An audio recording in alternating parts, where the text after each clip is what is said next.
Hi guys, welcome back to the real cricket from YouTube channel. So எனக்கோட வீடியோவில் India vs Netherlands மேட்சோட review தான் பார்க்க போகிறோம். பட் வீடியோக்குள்ளே போகிறதுக்கு முன்னாடி இன்னும் நீங்கள் நம்ம சேனலை சப்ஸ்கிரைப் பண்ணாமல் இருக்கீங்க அப்படின்னா மறக்காமல் சப்ஸ்கிரைப் பண்ணிக்கோங்க. அண்ட் கிரிக்கெட் பற்றின டே டு டே அப்டேட்ஸ் உங்களுக்கு தெரிஞ்சுக்கணும்னா ஸ்க்ரீனில் தெரிய இன்ஸ்டாகிராம் ஐடியில் ஃபாலோ பண்ணிக்கோங்க. இப்போ வாங்க வீடியோக்குள்ளே போகலாம்.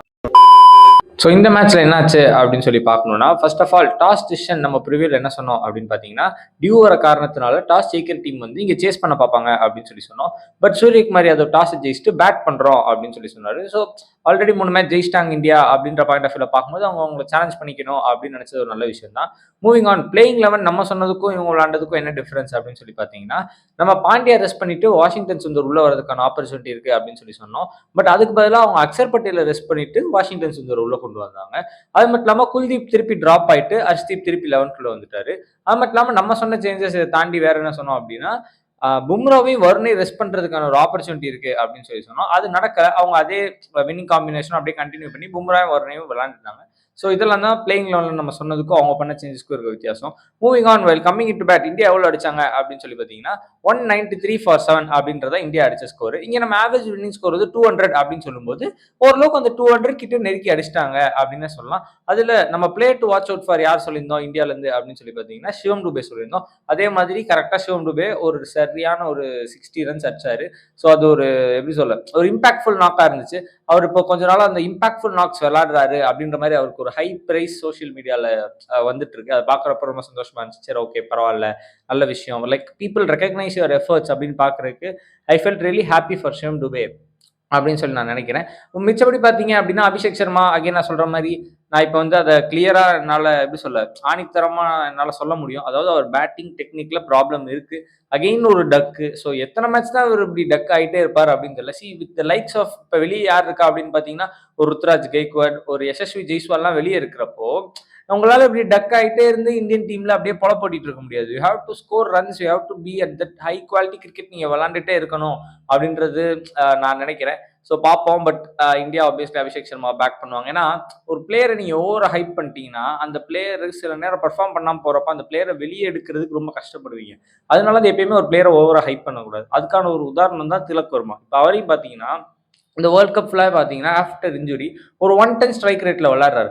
இதே 110 ஸ்ட்ரைக் ரேட்ல ஒரு விராட் கோலியோ ருத்ராஜோ விளையாண்டா என்ன சொல்லுவாங்க, போட்டு அந்த பிளேயர்ஸ்லாம் வந்து ஃபாஸ்டா விளையாடுறது இல்ல, அவங்க T20 செட் ஆக மாட்டாங்க, ODI players, longer format cricketers அப்படி இப்படின்றீங்க. அதே 110 ஸ்ட்ரைக் ரேட்டு, 108 ஸ்ட்ரைக் ரேட்டு, 105, 100ன்னு விளையாடுற திலக் வர்மாவை தள்ள தூக்கி வச்சு ஆடுறீங்க. ஸோ இப்போ நீங்க திலக் வர்மாவை டிராப் பண்ணணும்னு உங்களால் நினைக்கவே முடியல. ஏன் நினைக்க முடியலன்னா நீங்க ஓவரா ஹைப் பண்ணிட்டீங்க திலக் வர்மாவை. So when a person performs he has to be given the credit, but he should not be over hype அப்படின்னு நான் நினைக்கிறேன். இப்போ சுப்மன் கிலே பார்த்தீங்கன்னா ஓவரா ஹைப் பண்ணனால அவர் ரொம்ப நாள் அந்த லீன் பீரியட்ல இருந்து அவர் வெளியெடுக்கிறதுக்கு அப்படி ஏதோ பெரிய கஷ்டம் அப்படின்ற மாதிரி இந்தியன் டீம் கஷ்டப்பட்டு அவர் வெளியெடுத்தாங்க அப்படின்னு சொல்லி நான் நினைக்கிறேன். ஸோ எனக்கு தெரிஞ்சு அபிஷேக் சர்மா, திலக் வர்மாலாம் டீம் விட்டு வெளியே போறதுக்கான ஒரு நேரம் வந்துருச்சோ அப்படின்னு நான் பர்சனலா ஃபீல் பண்றேன். I have never had very high belief on these kind of cricketers. இப்போ என்னோட பெர்ஸ்பெக்டிவ்ல நான் சொல்றது எப்படி இருக்கும் அப்படின்னா, நான் எப்பயுமே ரிலையபிலிட்டி தான் பார்ப்பேன். இப்போ வந்து நீங்க ஹை ஸ்கோரிங்கா இருங்க, என்ன வேணா பண்ணுங்க, அதெல்லாம் அடுத்த விஷயம், நல்ல விஷயம், அது பாராட்டலாம். ஆனா நான் போறது நான் பர்சனலா ஃபீல் பண்றது வந்து ரிலையபிலிட்டி, கிளாஸ் தான். இப்போ ஒரு பிளேயரோட பவரும் அது வந்து என்னைக்குனாலும் மாறலாம். ஆனா கிளாஸ் அப்படின்ற விஷயத்துக்கு சாவே கிடையாது. ஸோ இப்போ பிளேயர் டெக்னிக்கலி சவுண்ட் அப்படிங்கும்போது அந்த பிளேயர்ட்ட இருந்து உங்களால கேமை வெளியெடுக்கவே முடியாது. கேம்ல இருந்து வேணா அந்த பிளேயரை ஒதுக்கி வைக்கலாம். But you cannot take the game out of that player அப்படின்னு நான் ஃபீல் பண்றேன். இது என்னோட பர்சனல் பாயிண்ட். உங்களுக்கு வேற பர்சனலா ஏதாவது தோணுச்சு அப்படின்னா கீழே கமெண்ட்ஸ்ல சொல்லுங்க. வீடியோ பார்க்குற யாருமே பெருசா கமெண்ட் பண்ண மாட்டீங்க. ஸோ கமெண்ட் பண்ணீங்க அப்படின்னா நம்ம கொஞ்சம் இன்டராக்ட் பண்றது நல்லா இருக்கும். நெக்ஸ்ட் பவுலிங் போட வரும்போது இந்த 193 எப்படி டிஃபெண்ட் பண்ணாங்க அப்படின்னு சொல்லி பார்த்தீங்கன்னா ஓவரால் எல்லாருமே நல்லா தான் போட்டாங்க. வருண் சக்கரவர்த்தி அகைன் ஒரு சூப்பரான ஒரு ஸ்பெல் 3 விக்கெட்ல எடுத்தாரு. ஆனா அகைன் எனக்கு ஏன் தெரியல, ஒரு 3 ஓவர் தான் போட்டாரு. அவர் அந்த 4th ஓவர் போட்டிருக்கணுமோ, அவர் கோட்டாவை கம்ப்ளீட் பண்ணியிருக்கணுமோ அப்படின்னு சொல்லி நான் ஃபீல் பண்ணேன். மிச்சபடி எல்லாருமே ஓரளவுக்கு டீசெண்டா போட்டாங்க. பட் நம்ம ப்ரிவியூல என்ன சொன்னோம் அப்படின்னு பார்த்தீங்கன்னா, Netherlands is a good side on paper அப்படின்னு சொன்னோம். அதனால தான் 25% எட்ஜ் கொடுத்தோம். இந்த மேட்சை இந்தியா ஜெயிச்சிட்டாங்க 17 ரன்ஸ்ல, தட்ஸ் குட்.